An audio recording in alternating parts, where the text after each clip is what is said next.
अस्सलाम वालेकुम दोस्तों, कैसे हो? उम्मीद करते हैं आप सब खैरियत से होंगे।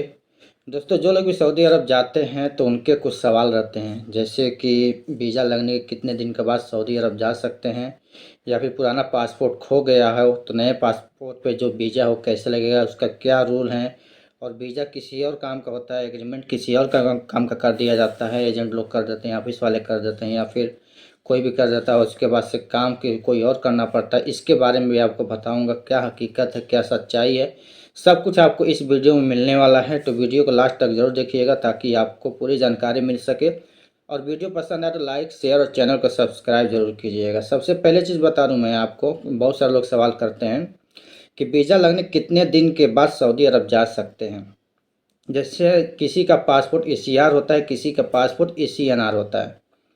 जो कम पढ़े पढ़े लिखे होते हैं या 8वीं से नीचे पढ़े लिखे होते हैं, उनका पासपोर्ट जो है ECR बनता है, तो उनको वीज़ा स्टाम्पिंग के बाद इमिग्रेशन कराना पड़ता है। इमिग्रेशन कराने के बाद उनका टिकट होता है, उसके बाद से वो लोग सऊदी जाते हैं। और जिनका पासपोर्ट ECNR होता है, उनका वीज़ा स्टाम्प होते ही वो चाहें तो नेक्स्ट दिन या फिर अगले दिन का या फिर उसी दिन का अगर उनका मिल जाता है टिकट, तो उसी दिन भी जा सकते हैं, अगले दिन भी जा सकते हैं। यानी 3 महीने का टाइम रहता है वीज़ा स्टाम्पिंग से, कि जिस दिन वीज़ा स्टाम्पिंग होता है उस दिन से लेकर 3 महीने के अंदर आपको ट्रेवलिंग करना है सऊदी अरब। आखिरी दिन भी पहुंच जाएंगे, 90 दिन के 90 दिन का होता है, तो 90 दिन का जो पीरियड होता है उसमें 90 दिन वाला दिन भी पहुंच जाएंगे, फिर भी आपकी एंट्री हो जाएगी। नहीं, 3 महीने के अंदर आपको सऊदी अरब पहुंचना होता है। 3 महीने का टाइम होता है, आप कभी भी जा सकते हैं।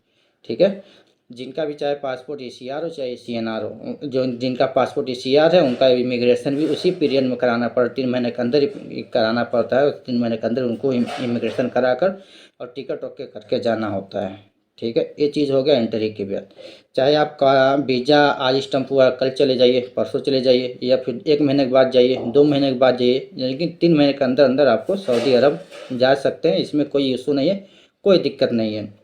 दूसरा चीज़, सबसे बड़ा सवाल होता है कि पुराना पासपोर्ट किसी का खो जाता है तो नए वीज़ा पे पासपोर्ट लगाने में क्या परेशानियां होती है, क्या कोई दिक्कत होती भी है कि नहीं होती है। तो पहले चीज़ मैं बता दूं, अगर आपका जो पुराना पासपोर्ट वो खो जाता है, अगर आप नया पासपोर्ट बनवाते हैं और पासपोर्ट खोने के बाद अगर नया पासपोर्ट बनवाते हैं, तो जो पासपोर्ट बनता है उस पर लिख दिया जाता है कि आप एक पासपोर्ट यानी कि लॉस हो गया है, पासपोर्ट खो गया है। तो इस सूरत में एम्बेसी वाले पुराने पासपोर्ट की खोज नहीं करते हैं, उसके बारे में नहीं पूछते हैं, आपका वीज़ा स्टाम्प हो जाता है।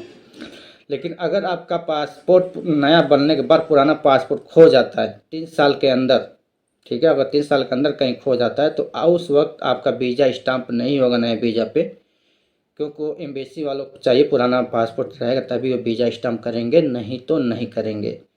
तो इस बात का ध्यान देना होगा आपका। अगर आपका पासपोर्ट खो जाता है तो 3 साल तक आपको पुराने पासपोर्ट को संभाल कर रखना पड़ता है। अगर 3 साल के अंदर वो पासपोर्ट खो गया तो फिर आपका वीज़ा नहीं लगेगा। और 3 साल के बाद अगर वो खो जाए चाहे कुछ भी हो जाए, कोई दिक्कत नहीं है, आपका पासपोर्ट का पुराने पासपोर्ट का काम ख़त्म हो जाता है 3 साल तक। 3 साल के तक ही आपको संभाल कर रखना पड़ता है। अगर किसी का 4 साल हो गया, 5 साल हो गया, 6 साल हो गया, 7 साल हो गया, पुराना पासपोर्ट खो गया, नए पासपोर्ट पर वीज़ा लग जाएगा, कोई प्रॉब्लम नहीं होगी, कोई दिक्कत नहीं होगी। ठीक है, ये चीज़ आप लोग ध्यान रख लीजिएगा कि जो लोग भी पासपोर्ट नया बनवा रहे हैं उनको ये चीज़ जानकारी होनी चाहिए कि नया पासपोर्ट बनने के बाद 3 साल तक आपको पुराना पासपोर्ट साथ में संभाल कर रखना होगा। 3 साल के बाद उसका काम नहीं रहेगा, तो फिर पूरा सारा डाटा ट्रांसफ़र हो जाएगा आपके नए पासपोर्ट पे। लेकिन जब तक 3 साल नहीं हुआ रहेगा, पुराना पासपोर्ट का काम हर वक्त रहेगा। ठीक है।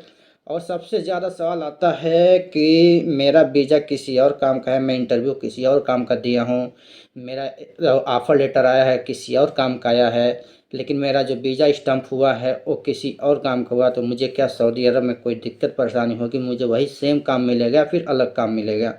तो मैं बता दूं, इस वक्त जो कंपनियां हैं ज़्यादातर क्या कर रही है, जो है कि सस्ते इकामा के चलते लोग सस्ते वीज़ा निकाल रहे हैं। जैसे को किसी का काम कोई और रहता है लेकिन वीज़ा किसी और का भेज रही है और वीज़ा स्टाम्प पर जाता है आदमी, तो वहाँ पे काम वही मिलता है जो बात की हुई होती है। इसमें 90% है कि काम आपको वही मिलता है, लेकिन 10% चांस ये भी है कि आपके साथ धोखा हो जाए। लेकिन 90% यही है कि आपका जो काम पे बात हुई है, जो ऑफ़र लेटर आया हुआ आपका कंपनी से प्रोवाइड की गई है, या फिर आपका एजेंट हो या फिर ऑफिस के द्वारा जो बात की गई है, आपको वही काम मिलेगा। भले ही वीज़ा किसी और चीज़ का हो, एग्रीमेंट किसी और चीज़ का हो, ऑफ़र लेटर किसी और चीज़ का हो, लेकिन हो सकता है काम आपका वही मिले जो आपके के साथ में बात हुई है। तो आप लोग के साथ अगर ऐसा फेस आता है, ऐसा कुछ आता है, तो आप लोग अपने एजेंटों से अच्छे से बात करके उसके साथ में अच्छे से एग्रीमेंट करके जाइए, ताकि वहाँ पे कोई दिक्कत परेशानी ना हो। लेकिन जहाँ तक मुझे यही पता है और ऐसा हो रहा है, इसीलिए मैं आपको बता रहा हूँ, बहुत सारे लोग ऐसे कर रहे हैं, बहुत सारी कंपनियां कर रही है। सस्ता इकामा निकालवा के बनाने के चक्कर में वीज़ा सस्ता निकाल रही है, ताकि उनको इकामा कम का खर्चा कम आए और काम वही देगी जो आपसे बात की गई है। ठीक है, इस चीज़ को क्लियरफाई करना मेरे लिए बहुत ज़रूरी था। सो आज मैंने इस वीडियो के द्वारा कर दिया। हो सकता है आपका सब कुछ समझ में आ गया हो, और कोई सवाल हो तो आप कमेंट कर सकते हैं। मैं कमेंट का जवाब नहीं दे पाऊंगा तो व्हाट्सअप ग्रुप का लिंक आपको नीचे डिस्क्रिप्शन में, आप ग्रुप में जाइए, आपके सभी सवालों का जवाब मिलेंगे। वीडियो फिलहाल के लिए बस इतना ही। हमें दीजिए इजाज़त। दुआ में याद रखें। अल्लाह हाफिज़।